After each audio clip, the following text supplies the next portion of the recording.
ठीक है, बिल्कुल ठीक है। जी साहब, ये आबनाए हरमुज़ के मामले पर आलमी इमदाद मिलना शुरू हो गई है, ये अगर यूएस की तरफ से दावा किया जाए तो इसे किस तरह से देखा जाएगा?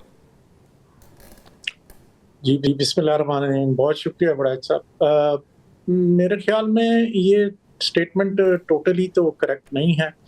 इस तरह है कि जो एनर्जी नीड्स दुनिया की हॉल्ट हुई हैं, जिसकी जो इसके बंद होने से है, तो उस पे एक इंटरनेशनल प्रेशर है जो बिल्ड हो रहा है ऑन टू द अमेरिका, ताकि वो इस तनाज़े को ख़त्म कर सकें और आबनाए हुर्मुज़ को इसकी इनिशियल जो इसकी स्टेट थी, जैसे ये एक इंटरनेशनल वाटरवे थी, उसमें वापस इसको बनाया जा सके और जहाज़ आराम से गुज़र सकें।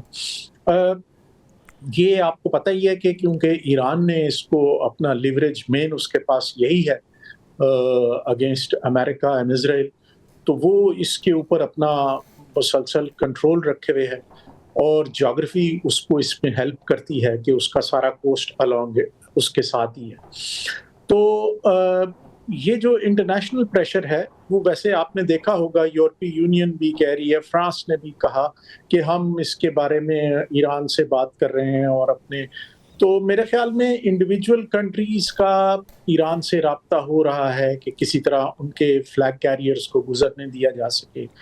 ईरान उसके ऊपर कुछ को, जैसे चाइनीज कुछ शिप्स गुजरे हैं, तो उसके ऊपर तो, और पाकिस्तानी शिप्स को अलाउ किया है, लेकिन वो मेरे ख्याल में अब इसके ऊपर कोई सरचार्ज या कोई टैक्स ज़रूर लेंगे, क्योंकि उनकी अपनी इकोनॉमिक कंडीशन ऐसी नहीं है कि वो बहुत अरसे से अंडर सैंक्शंस हैं, आपको अंदाज़ा है। तो मेरे ख्याल में जो ये प्रेशर है, ये बिल्ड अप हो रहा है टू एंड द डिस्प्यूट, जो कि एक बिल्कुल गैर ज़रूरी आपने स्टार्ट लिया और सारी दुनिया की एनर्जी को और उसके अमन को सबोताज कर दिया है।